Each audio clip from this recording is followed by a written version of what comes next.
నమస్తే. బిఆర్ నాయుడు గారు TTD chairman క్షమాపణ చెప్పండి అనంటే, క్షమాపణ చెప్తే పోయిన ప్రాణాలు తిరిగొస్తాయా అన్నారు. పవన్ కళ్యాణ్ గారు ప్రసంగం చెప్తూ, నేను క్షమాపణ చెప్పాను. ఒక రాజకీయ నాయకుడిగా నేను క్షమాపణ చెప్పాను. టీటీడీ చైర్మన్, టీటీడీ పాలక మండలి మీరెందుకు క్షమాపణ చెప్పరు? ఒక మెట్టు దిగితే ఏమైంది అని అడిగాడు పవన్ కళ్యాణ్. ఈ యొక్క పాయింట్‌లో నేను నిజంగా అప్రిషియేట్ పవన్ కళ్యాణ్. అతను నిజంగా క్షమాపణ చెప్పాడు. పొరపాటు జరిగింది. మేము క్షమాపణ అడుగుతున్నాము అని అన్నాడు అతను. ఓకే. ఫస్ట్ ఆఫ్ ఆల్ క్షమాపణ చెప్పినంత మాత్రాన ఆస్తులేం తగ్గవు. క్షమాపణ చెప్పినంత మాత్రాన ఎదుటి వాడిని కొద్దిగా కూల్ చేయగలం అంతే తప్ప మీ ఆస్తులు తగ్గేది లేదు, వాళ్ళ ఆస్తులు పెరిగేది లేదు. అతను అన్నట్టుగా క్షమాపణ చెప్తే ప్రాణాలు తిరిగి వస్తాయా అన్నాడు కదా టీటీడీ చైర్మన్. నిజంగా ప్రాణాలు తిరిగి రావు, పోయిన ప్రాణాలు రావు. కనీసం ఆ లాస్ అయిన వాటికి ఏదో కొంత ఆత్మసంతృప్తి కోసం నువ్వు రిగ్రెట్ అయ్యావని చూపించుకోవడానికి. మీరు రిగ్రెట్ అయ్యారు, మేము చేసిన తప్పుకు, అందుకని క్షమాపణలు చెప్తారు. క్షమాపణలు చెప్తే పోతాయా, తిరిగి వస్తాయా? ఎవడో అన్నాడని చెప్పి నేను ఎందుకు క్షమాపణ చెప్పాలి అని అంటే, ఈ పాయింట్లో నేను ప్రతిసారి పవన్ కళ్యాణ్ నేను అపోజ్ చేస్తాను. ఈ పాయింట్లో నేను I'm supporting Pawan Kalyan. Actually మీరు క్షమాపణ చెప్పడం తప్పులేదు. పవన్ కళ్యాణ్ అడిగింది అదే. పాలక మండలి, టీటీడీ చైర్మన్, పాలక మండలి అక్కడ అమాయకమైన అధికారులను బలి చేశారు. వాళ్ళని ట్రాన్స్ఫర్లు చేసి, సస్పెండ్ చేసి, తప్పంతా వీళ్ళ దగ్గర పెట్టుకొని. ఓకే. మళ్ళీ దానితో ప్రెస్ మీట్ పెట్టి టీటీడీ చైర్మన్ గారు ఏమంటారు, మేము ఇన్వెస్టిగేట్ చేసి బాధితుల మీద నిందితుల మీద చర్యలు తీసుకుంటామంటారు. రాష్ట్రం మొత్తం మీరే నిందితులు అని చెప్తుంటే మీరు నిందితుల్ని మీదేంటి, ఇంకెవరు నిందితులు? ఆ గేట్ తీసిన ఆయన్ని సస్పెండ్ చేస్తారే, ఇద్దరు అధికారులని ట్రాన్స్ఫర్ చేస్తారే. ఆ తప్పంతా కూడా ప్రజలదే, ఎవడు తప్పు లేదు, వాళ్ళే తోసుకున్నారు, పిచ్చి పెట్టి తోసుకున్నారని చెప్పి ఎఫ్ఐఆర్లో రాస్తారే. ఇంకేంటి? సో క్షమాపణ చెప్తే ఏం పోయింది అంటారు. ఇప్పుడు క్షమాపణ చెప్తే పోయిన ప్రాణాలు తిరిగి వస్తాయని మీరు అన్నారు. లోకేష్ గారిని ఏదో అన్నారని చెప్పి సోషల్ మీడియాలో ఒక అతను పట్టుకొని వెళ్ళి పిచ్చగొట్టుడు కొట్టి, అన్నా లోకేష్ అన్న క్షమించన్నా అని చెప్పేసి ఒక వీడియో రిలీజ్ చేయించారా అతను చొక్కా లేకుండా. ఇప్పుడు మరి అతని చేత క్షమాపణ చెప్పించారుగా లోకేష్ గారిని తిట్టింది పోయిందా సోషల్ మీడియాలో నుంచి? క్షమాపణ చెప్పించారుగా. ఒక కాపు అతను ఏమన్నాడో మరి అతను తీసుకెళ్ళి ఒక టీడీపీ నాయకుడికి కాళ్ళు పట్టించి క్షమాపణ చెప్పించారు. ఒక కాపు కులస్తుని, జనసేన నాయకుడిని. అది వీడియోలో బయటకు వచ్చిందిగా, బాగా సర్క్యులేట్ అయిందిగా. అప్పుడు నిన్న శ్రీరెడ్డి అనే ఒక యాంకర్ అమ్మాయి రామలక్ష్మణులు అనేది ఒక ఫిక్షనల్ కథ అని అన్నదని చెప్పి హిందూ సంస్థలు గొడవ చేశాయని ఆ అమ్మాయి చేత క్షమాపణ చెప్పించారు. నిన్న రిలీజ్ చేసింది ఆ అమ్మాయి. రామలక్ష్మణులు అంటే రాముడు అనేటువంటి ఒక మానవుడు ఉన్నాడు. ఆ మానవుడికి సంబంధించినటువంటి కథ అని సాక్షాత్తు ఉప ముఖ్యమంత్రి వెంకయ్య నాయుడు గారు ఆంధ్రప్రదేశ్లో ప్రసంగం ఇచ్చారు. రాముని కథ అనేది ఒక మానవుని కథ. శ్రీరాముడు అనేటువంటి అయోధ్యలో ఒక రాముడు ఉన్నాడు అని చెప్పేసి మనం భక్తితోటి, గౌరవంతో దేవుడిగా పూజిస్తున్నాము. అది ఒక మానవుని కథ అని చెప్పేసి వెంకయ్య నాయుడు గారు అన్నారు. బీజేపీ నాయకుడు, కేంద్ర మంత్రి, ఉపరాష్ట్రపతి అంత పెద్ద ఆయన అన్నప్పుడు ఏమనలా పాపం ఆయన్ని. పాపం శ్రీరెడ్డి, యాంకరింగ్ చేసుకునే శ్రీరెడ్డి అనే అమ్మాయి మాకు చిన్నప్పుడు మనకి ఒక ఫిక్షన్ అన్న పదం వాడిందని క్షమాపణ చెప్పించారు. క్షమాపణలు అనేవి పెద్దలు చెప్పరా? పేదలు, చిన్నపిల్లలు, చిన్న ఉద్యోగాలు చేసుకునేవి, యాంకరింగ్లు చేసుకునేటువంటి ఆడపిల్లలు వాళ్ళని క్షమాపణలు చెప్పాలి. ఓకే. పోసాని కృష్ణమురళి గారి చేత క్షమాపణ చెప్పించారుగా మీరు. ఆలీ గారి చేత క్షమాపణ చెప్పించారుగా. ఆ శ్రీరెడ్డి అనే అమ్మాయి లోకేష్ అన్న క్షమించన్నా అని చెప్పి ఆ అమ్మాయి వేడుకుంటే మరి అమ్మాయిని వదిలేసారో లేదో తెలియదు. ఇప్పుడైతే ఏమంటలేదు, అమ్మాయిని వదిలేసినట్టున్నారు. క్షమాపణ మీరు ఇంతమందిని యువతను హెరాస్ చేసి క్షమాపణ కోసం ఇప్పుడు క్షమాపణ చెప్తే ఏమవుతాయి? పోయిన ప్రాణాలు తిరిగి వస్తాయా అని అనటం కరెక్ట్ కాదు.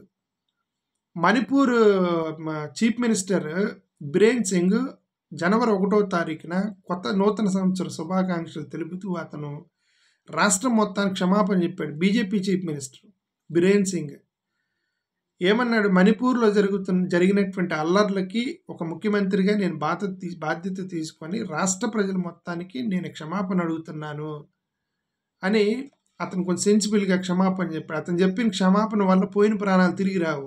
వేల మంది చచ్చిపోయారు మణిపూర్లో. బట్ సాక్షాత్ బీజేపీ ముఖ్యమంత్రి క్షమాపణ చెప్పాడు.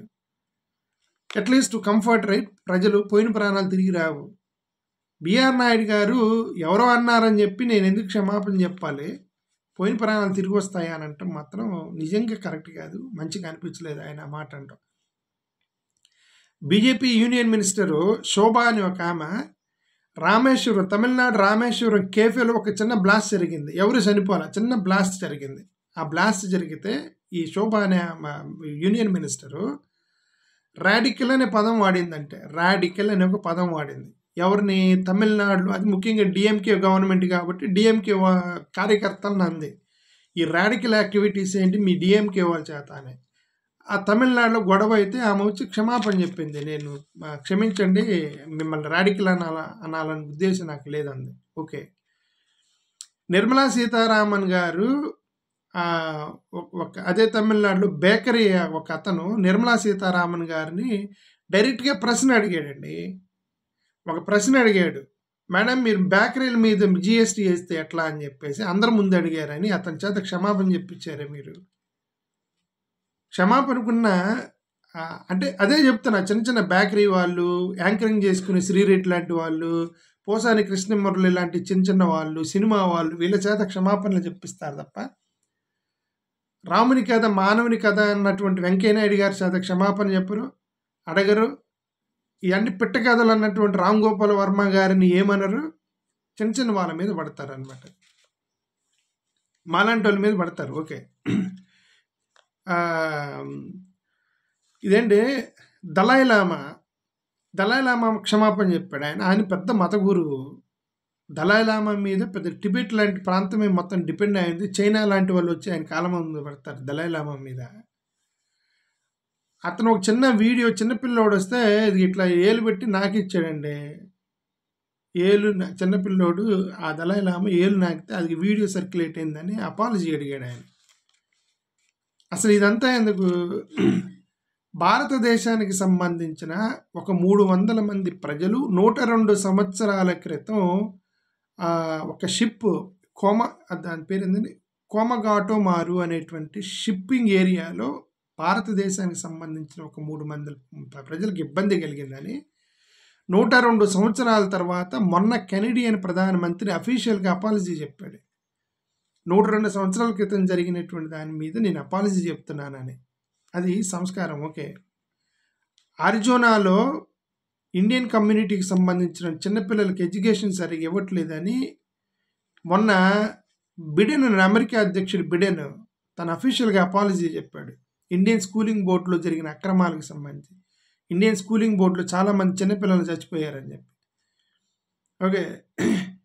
ఇది ఇప్పుడు ఆస్ట్రేలియాలో, ఇప్పుడు ఇదే కాదు, ఆస్ట్రేలియాలో ఇండిజినస్ గ్రూప్కి గత కొంతకాలం, పురాతన కాలంలో, అంటే ఇండిజినస్ అంటే ఎంత లోకల్ నేటివ్స్ అన్ని దేశాల్లో ఇప్పుడున్న వాళ్ళు మొత్తం కూడా వేరు వేరు ప్రాంతాల్లో వచ్చి సెటిల్ అయిన వాళ్ళే.